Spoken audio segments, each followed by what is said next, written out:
Night had settled over the Texas plains, but the darkness outside the train window was drowned beneath a river of electric light. House after house, street after street, the glow cut through the warm June air like a quiet declaration of power. Unoffizier Verrer Burkhardt pressed his forehead to the glass, his breath fogging the pain, and wrote a single line into the diary he kept hidden from his fellow officers. No nation at war should live like this. I did. He had grown used to the blacked-out towns of Germany, to the fear of a sky that might ignite at any moment under British bombs. Yet here, an ocean away from the collapsing Reich, every farmhouse shone like it had something to prove. Even at this late hour, neon signs hummed, warehouse windows glowed, and long rows of telephone poles carved bright pathways into the night. These men had been soldiers of the Afrika Korps, hardened by years of sand, hunger, and retreat. But nothing in the desert had prepared them for this first glimpse of America, a land whose ordinary lights seemed to whisper that their war was already lost. What else waited for them beyond those illuminated streets? And how much of what they had believed would survive the journey ahead? The collapse began long before the prisoners ever saw a single American town. It started in the dust and heat of Tunisia, when the Afrika Korps, the same units that had once pushed the British back to the gates of Egypt, found themselves surrounded, starving, and out of fuel. On May 13th, 1943, General Jürgen von Arnim surrendered 250,000 German and Italian soldiers, ending the last Axis resistance in North Africa. For many of these men, it felt less like a military defeat and more like an unraveling of the world they thought they understood. In the makeshift holding camps near Oran, Algeria, the unraveling quickened. Thousands of prisoners were processed each day with a level of precision they had once believed belonged only to Germany. Cameras clicked. Medical forms were filled. Vaccinations were administered by American officers, speaking fluent German officers trained specifically for this moment. These gestures, simple as they were, carried an unsettling message. Their captors were better organized than the Reich at its peak. But the first true fracture in their beliefs came with the food. Men who had grown thin on desert rations, dried biscuits, watery soups, and whatever could be scavenged, found themselves holding trays of white bread, real coffee, and meat served twice a day. Some whispered that the Americans were staging a performance, preparing a deception. Others doubted even that. No one could understand how a nation fighting a global war could afford to treat enemies this well. Then came the Liberty ships. To the POWs, they appeared as nothing more than cargo vessels waiting to take them across the Atlantic. They had no idea these ships were themselves symbols of American power steel hulls constructed in days rather than months, rolling off assembly lines with a speed that defied logic. Only after conversations with American guards did the realization seep in. 3 of these ships were being launched every day. Each carried parts from dozens of factories in dozens of states, a national web of production Germany could no longer match. The crossing delivered its own revelations. POWs watched sailors casually discard more food in a single day than some German units had seen in a week. They learned that the vessel carrying them was one of 2,710 Liberty ships built during the war, each requiring 250,000 components. They walked the deck beneath a rotating radar antenna, a technology they had believed was scarce even among their own elite units. And in the quiet moments of the voyage, men who had sworn loyalty to the Reich began to sense a grim truth. America was not the weak, divided nation of Nazi propaganda. It was something far more dangerous, a nation whose industrial strength seemed endless. By the time land finally appeared on the horizon, they were no longer expecting to find a struggling republic. But nothing, not the defeat in Africa, not the abundance on the ships, could prepare them for what awaited on the American coast. When the Liberty ship finally eased into Norfolk Naval Base, the prisoners looked upon a scene that felt less like a harbor and more like a revelation. Crane after crane swung effortlessly over miles of docks, lifting steel containers with electric power that moved smooth as breath. 47 cargo ships lay in various stages of loading and unloading, each dwarfing the next. The entire port functioned like a single organism, precise, tireless, and impossibly vast. Many of the men had worked in Germany's industrial centers before the war. None had seen anything like this. Hamburg, the pride of the Reich, could not match a single day of Norfolk's traffic.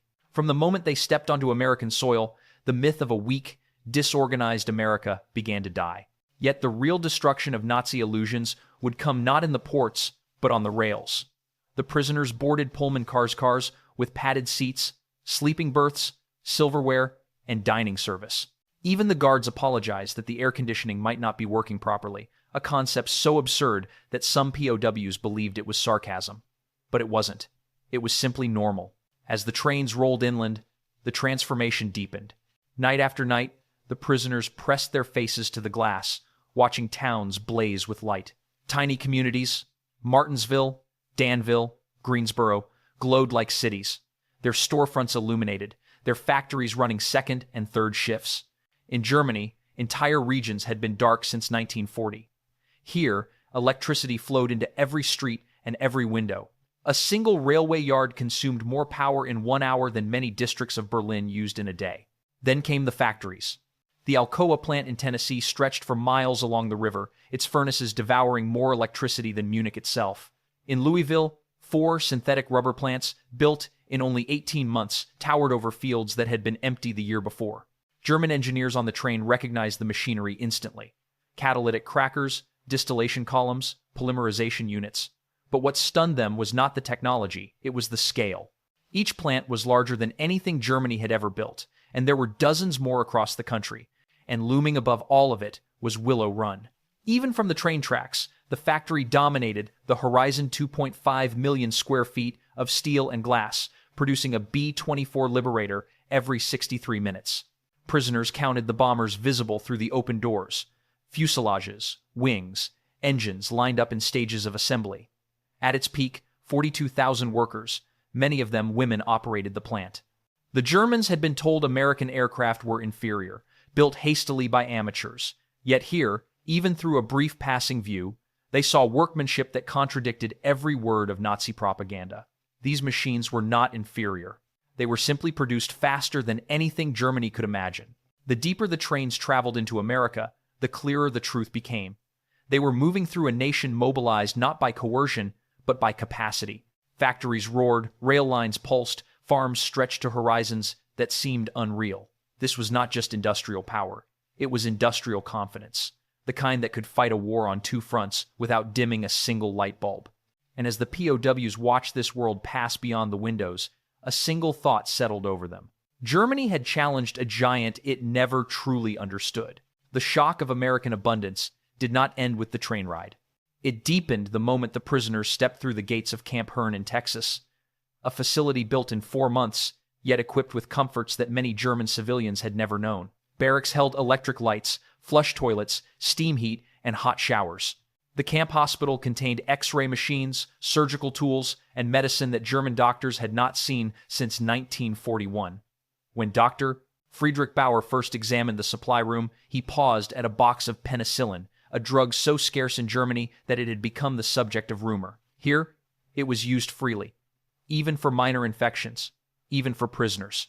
In the kitchens, the revelations were just as unsettling. Walk-in refrigerators hummed beside gas ranges large enough to feed 5,000 men. Automated mixers stirred dough while dishwashers cleaned stacks of trays in minutes. German cooks assigned to kitchen duty discovered that regulations required 10% overproduction for every meal to ensure no prisoner went hungry. The excess perfectly good bread, vegetables, meat was thrown away. Feldwebel Otto Krebs wept as he discarded loaves that would have fed his family for a week. By autumn 1943, the labor shortage across the United States brought prisoners out of the camps and into the American heartland. They rode trucks without blindfolds, passing through towns that looked impossibly prosperous. Homes with refrigerators and radios, shops full of goods, parking lots filled with cars. At cotton gins near Houston, a single machine processed more fiber in 1 hour than entire villages in Germany could handle in a month. In the fields of Nebraska, combines harvested wheat at a speed that felt unreal, one machine doing the work of 100 men. Farmers spoke casually of yields that would have seemed fantastical in Bavaria or Prussia. Factories revealed an even harsher truth. At the Campbell's soup plant in New Jersey, conveyors and automatic fillers performed the work of 50 German laborers under the watch of a single elderly woman sipping coffee. In Ohio, the blast furnaces of Republic Steel roared day and night, producing more steel in one plant than the entire Ruhr region at its wartime peak. And at the Higgins Boat Factory in New Orleans, prisoners watched women weld hulls and teenagers operate drilling machines, each shift producing landing craft by the hundreds. Everything the Nazis had declared impossible for democracies was happening in front of their eyes and happening efficiently. The psychological impact became impossible to hide. Major Paul Neuland's reports described ideological collapse syndrome, fanatical Nazis falling silent, loyalists questioning everything they had been told. The treatment of Italian prisoners after Italy's surrender deepened the fracture. Italians who cooperated with the Allies earned wages, ate in American restaurants, and enjoyed freedoms unthinkable in Germany. German soldiers watched, stunned, as former allies were treated with a dignity the Reich had never offered them. Then came Christmas. More than 500,000 care packages arrived from churches and civic groups, cigarettes, candy, toiletries, games sent to men who had tried to kill American sons months earlier. Choirs sang carols in German. Mothers from nearby towns baked cakes for the prisoners. The meal itself, turkey, ham, vegetables, pies, and ice cream exceeded anything the men had eaten since before the war. Some grew ill from eating too quickly, unable to believe such abundance was ordinary. And yet the final blow would not come from generosity, but from truth. In 1945, as American forces liberated the concentration camps, the footage was shown to German prisoners. Many refused to believe it at first, but the images, the testimony, the letters from home all aligned. What shattered that day was not merely faith in victory, but faith in the moral foundation of the Reich. Men who had endured defeat now confronted something far heavier: the knowledge that they had fought for a lie. From the American perspective, the transformation of German prisoners was never an accident. It emerged from a deliberate philosophy, one that treated strength not as the ability to crush an enemy, but as the capacity to demonstrate a better way to live. The United States understood that industrial power alone could win battles, but only a combination of abundance and dignity could win minds. And in the crowded camps scattered across 45 states, that philosophy unfolded with quiet precision.